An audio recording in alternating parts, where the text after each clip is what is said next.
Swathi Priya, tutor, Department of Physiology from Balaji Medical College and Hospital, Chennai. I have 5 years of teaching experience and I have 3 publications added to my credit. Today we'll be seeing about the large intestine and its secretion. First, we'll be seeing about the large intestine parts and secretions, then important functions of large intestine. Then we'll be seeing about the dietary fibers and finally defecation. Parts of the large intestine. So the large intestine begins with the ileocecal valve, then comes the cecum, ascending colon, transverse colon, descending colon, rectum, and finally the anal opening. Anal opening is guarded by 2 sphincters. One is internal anal sphincter and the next one is external anal sphincter. Cecum has a small valve which is called ileocecal valve. So the contents of the ileum is poured into the cecum through the ileocecal valve. So the sphincter, the small sphincter which is present in the ileum and cecum, between the ileum and cecum, will close if the pressure in the cecum increases. Next we will see the functional layers of the large intestine. The functional layers of the large intestine are, first we are looking into the lumen of the large intestine, which has crypts of Lieberkühn. So these are nothing but glands of the large intestine. It has gobulate glands. They are lined by tubular epithelial cells. The gobulate glands secrete mucus and no enzymes are secreted from the crypts of Lieberkühn. Only mucus secretion is there. Next we have muscularis mucosa and then submucosal plexus. Then we have circular muscle layer, longitudinal muscle layer and serosa. We have sympathetic and vagus innervation in them. Now we are seeing about the functions of large intestine secretions. Absorptive function.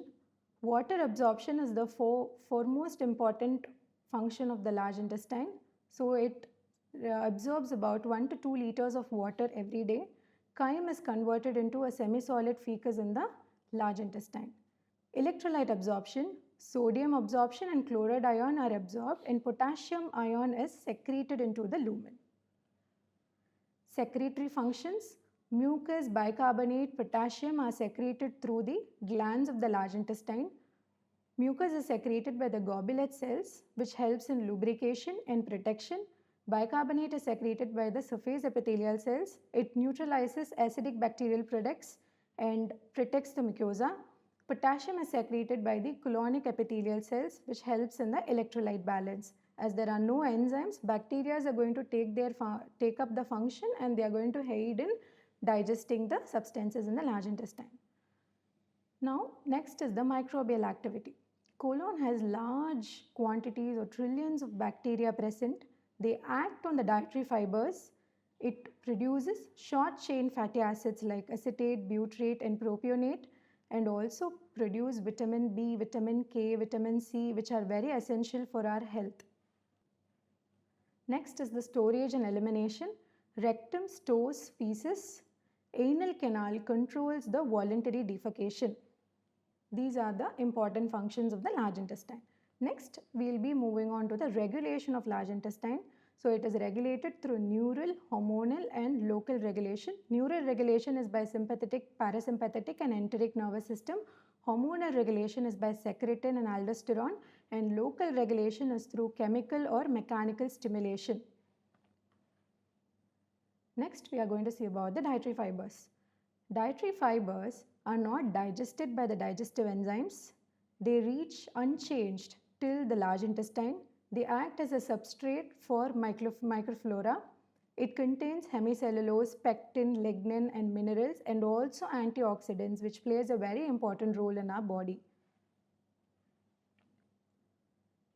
So the dietary fibers delays the emptying of stomach. It helps in producing bulk feces and eases defecation. They reduce our blood cholesterol levels and also aid in the weight reduction. Finally, they help in the reducing the risk of coronary artery disease and gallstone formation. It also prevents constipation and bowel syndrome. And finally, we are moving on to defecation. Defecation is nothing but the act of voiding of feces through the anal opening. Defecation reflex. It is a reflex process.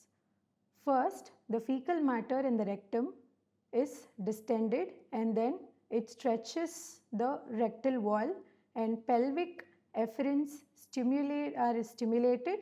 The signals reaches the sacral segments of the spinal cord and then rectum, colon and internal sphincters are innervated.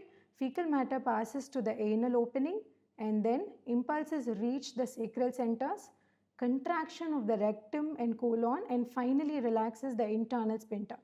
Pudendal nerve is inhibited and relaxation of the external anal sphincter occurs. With this, expulsion of the fecal matter takes place. So in this picture I have shown about the innervation of the efferents and the efferents present in the rectum, sigmoid colon and internal and external sphincters.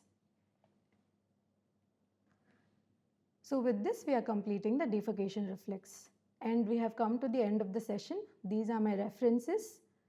If you have any queries, you can post it in the chat box. We will be meeting in a next fascinating session soon. Thank you.